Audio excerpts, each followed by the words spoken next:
کتاب ہے کہ جس کو بطور تحدی پیش کیا گیا ہے، چیلنج دیا گیا کہ اگر تمہیں اس کتاب کے بارے شک ہے تو اس کی مثل ایک صورت لاؤ، نہیں لا سکتے، اور اگر لانا ممکن ہوتا تو بدر اور احد کی لڑائیاں نہ ہوتی، لہٰذا قرآن مجید کا مقابل نہیں لایا جا سکتا، اور دنیا کے اوپر قرآن مجید ہی ایسی کتاب ہے جو اپنی اصلی شکل کے اندر آج بھی موجود ہے۔ کوئی کتاب، چاہے وہ زبور ہے، چاہے وہ انجیل ہے، چاہے تورات ہے، صحف ابراہیم ہے یا صحف موسیٰ، آج کسی کتاب کی تلاوت نہیں ہوتی، لیکن آج کی تاریخ کے اندر دنیا کے لاکھوں مقامات پہ آج پہلا پارہ پڑھا گیا، اور کروڑوں لوگوں نے آج قرآن مجید کی تلاوت سماعت کی، اور یہ پورا مہینہ سلسلہ جاری رہے گا۔ ایسا مضمون اور ایسی زبان جو ہم جانتے نہیں ہیں،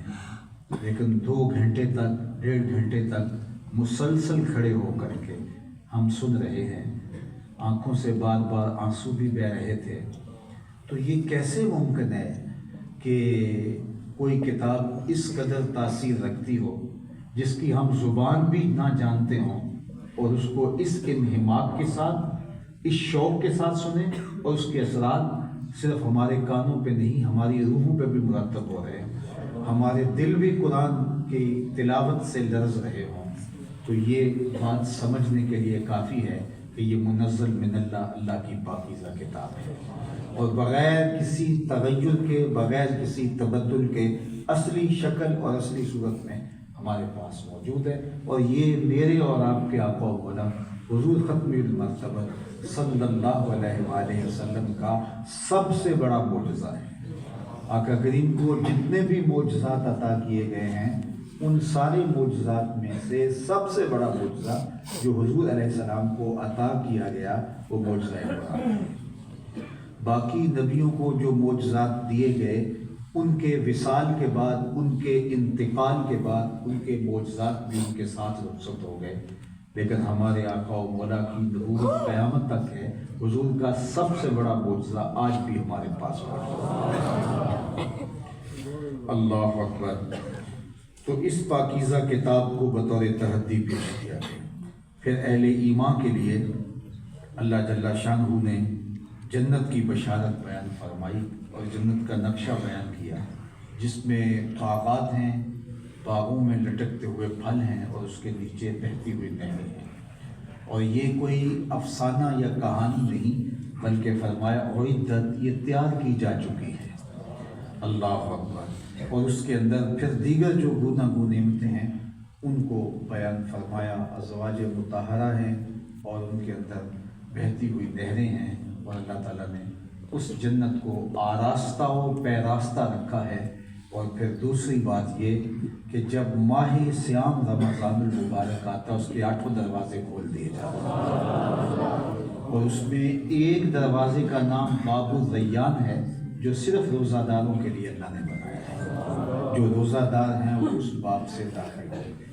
تو اللہ نے وہ در ہمارے لیے کشادہ کر رکھے ہیں، اور اس کی کرم نوازی اور اس کی رحمتوں کا رنگ یہ بھی ہے کہ اس نے ماہ صیام کے جلوہ گر ہوتے ہی جہنم کے دروازے بند کر دیے ہیں اور شیاطین کو جکڑ دیا ہے۔ یہی وجہ ہے کہ جو 5 نمازیں بھی نہیں پڑھتے تھے، آج 2 گھنٹے تک تراویح میں بھی کھڑے تھے، تو یہ شیاطین کے جکڑنے کی دلیل سمجھ میں آ گئی ہے۔ اللہ تعالیٰ جل شانہ نے اپنی ذات کے اس بات پر، اپنے وجود کے اس بات پر بہت خوبصورت دلائل بھی ارشاد فرمائے کہ تم اس کا انکار کیسے کر سکتے ہو جب کہ تم مردہ تھے، اس نے تمہیں زندگی عطا کی۔ تمہارے وجود کو زندگی بخشنا اور پھر دوبارہ تمہیں آغوش موت میں اتار دینا، پھر دوبارہ تمہیں زندگی دینا، یہ بتاؤ کہ یہ کون کر سکتا ہے؟ یہ معبود برحق اس الہ کی شان ہے کہ جو تمہیں نیست سے ہست کی طرف لے آیا، تم نہیں تھے، پھر تمہیں وجود بخشا، اور پھر دوبارہ تمہیں آغوش موت میں سلا دے گا اور دوبارہ تمہیں زندگی عطا فرمائے گا۔ یہاں حضرت آدم علیہ السلام کا خلیفہ بنایا جانا اور اس موقع پر فرشتوں کو اللہ کا ارشاد فرمانا کہ زمین پہ اپنا نائب بنانے جا رہا ہوں، اور فرشتوں کا اعتراض کرنا بیان فرمایا گیا ہے۔ ان کا یہ کہنا کہ مالک وہ تو دھینگا مشتی کرے گا، شر و فساد پھیلائے گا، اور ہم تیری تسبیح کے ترانے پڑھتے ہیں، تیری تقدیس بولتے ہیں۔ تو گویا انہوں نے خلافت کا استحقاق اپنے لیے ثابت کرنا چاہا۔ تو میرے رب نے کہا کہ جو میں جانتا ہوں وہ تم نہیں جانتے،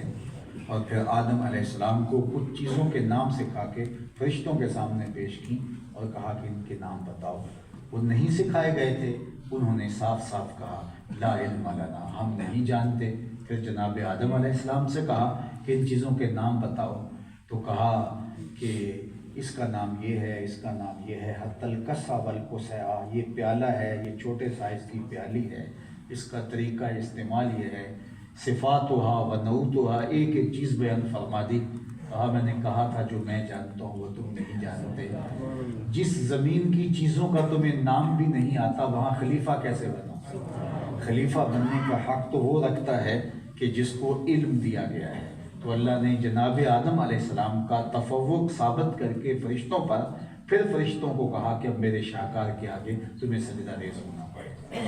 فرشتوں کی پیشانیاں جھک گئیں جناب آدم علیہ السلام کے سامنے۔ ایک متکبر سرکش اپنے آپ کو آدم علیہ السلام کے سامنے نہ جھکا سکا، جسے ابلیس، شیطان اور مردود کہتے ہیں۔ باقی سب سے پہلے جس فرشتے نے سجدہ کیا وہ حضرت جبریل امین، اس لیے انہیں فرشتوں کا امام اور مقتدا بنا دیا۔ تو شیطان جو اتنی عبادتیں اور اتنی ریاستیں اور اتنے اعمال خیر